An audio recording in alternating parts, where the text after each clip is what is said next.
అందరికి నమస్తేనే. నన్ను ఈ మధ్యన ఒక అబ్బాయి ఒక ప్రశ్న అడిగిండు. ఏందనంటే, తులసి వనంలో గంజాయి మొక్క అంటారు ఏంది, తులసి వనంలో తోటలలో గంజాయి మొక్కలు పెంచుతారా ఏంది, దాన్ని పీకేయడమైనా తులసి వనంలో గంజాయి మొక్కలు పీకేయడం అంటే? అది కాదు తమ్మి. తులసి వనంలో గంజాయి మొక్కలు పీకేయడం అంటే దాని తోటలలో సాధడం కాదు.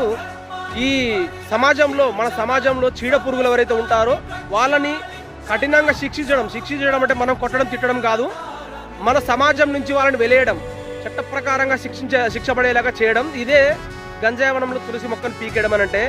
అలా ఎవరు మరే వాళ్ళని ఎట్లా మనం గుర్తించాలనంటే, ఎవరైతే మన ధర్మంని, ఈ దేశాన్ని ఎవరైతే ద్వేషిస్తారో, లేదా మనం మంచిగా బతుకుతున్నటువంటి ముస్లింలు కావచ్చు, హిందువులు కావచ్చు, వీళ్ళ మధ్యలో చిచ్చులు పెడుతున్నటువంటి ఈ చీడపురులు ఎవరైతే ఉంటారో వీళ్ళని చట్ట ప్రకారంగా శిక్షించడమే తులసి వనంలో గంజాయి మొక్కలు పీకేయడం అంటే.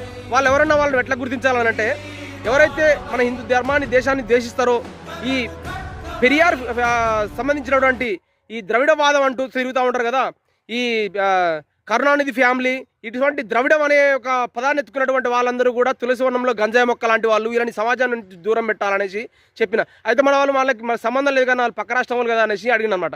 అయితే అది నిజమే, కానీ మన తెలుగు రాష్ట్రాలలో కూడా చాలా తులసి వనంలో గంజాయి మొక్క లాంటి వాళ్ళు ఉన్నారా. వాళ్ళు ఎవరంటే, ఈ బైరి నరేష్, రేజర్ల రాజేష్ ఇట్లాంటి వాళ్ళు, లేదా ఈ సెక్యులరిజం అంటూ కొన్ని పార్టీలు ఏవైతే తిరుగుతూ ఉన్నాయో సెక్యులరిజం అంటారు, మళ్ళీ హిందూ ధర్మాన్ని ఉద్దేశిస్తారు కదా. ఈ సిపిఎం, సిపిఐ, లేదా ఈ మన ఇప్పుడు కాంగ్రెస్ కావచ్చు, ఈ ఉన్నటువంటి టీఆర్ఎస్, ఇవన్నీ కూడా వీళ్ళు హిందూ ధర్మాన్ని ద్వేషిస్తారు. కానీ వాళ్ళని సంతృప్తి పరచడానికే హిందూ ధర్మాన్ని ద్వేషిస్తారు. మన కేసీఆర్ అంతకుముందు ఏమన్నారో తెలుసు మనకి, మొన్న రేవంత్ రెడ్డి గారు కూడా ఏమన్నారో తెలుసు కదా. ఇట్లా వీళ్ళని కూడా పక్కన పెట్టేయాలి తమ్మి. అట్లానే ముస్లింలలో లేరా తమ్మి అన్నాడు అనమాట. అంటే ఎందుకు లేరు రాబాయ్, ముస్లింలలో అందరూ కూడా చెడ్డవాళ్ళు కాదు. అందులో కొంతమంది ఉంటారు, ఈ ఓవైసీ లాంటి ఓవైసీ ఫ్యామిలీ ఏదైతే ఉందో వీళ్ళందరూ కూడా తులసి వనంలో గంజాయి మొక్క లాంటి వాళ్ళు.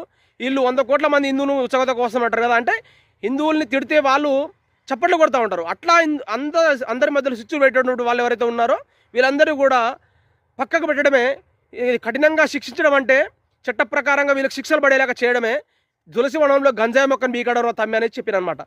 అనా హిందువులందరూ ఎవరో ఏదో చెప్పిరనేసి వాళ్ళ ఎమ్మటి పడి తిరుగుతూ ఉంటారు. రాజకీయ నాయకులు మా నాయకుడు అంటూ మీరు వెళ్తూ ఉంటారు.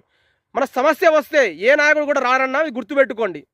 దానికి ఉదాహరణే బైన్సాలు ఇండ్లు తొలగబెట్టడం కావచ్చు, వృద్ధ పూజారిని వరంగల్లో వృద్ధ పూజారిని చంపడమే కావచ్చు, నల్లగొండలో స్వామిని కొట్టడమే కావచ్చు, నిన్న మొన్న హైదరాబాద్లో జరిగిన సంఘటన ఏదైతే ఉందో ముత్యాలమ్మ దేవాలయంలో ధ్వంసం జరగడం కావచ్చు, ఇంకొకడ నిన్న మొన్న ఒక వ్యక్తి, ఒక ముస్లిం వ్యక్తి వెళ్ళి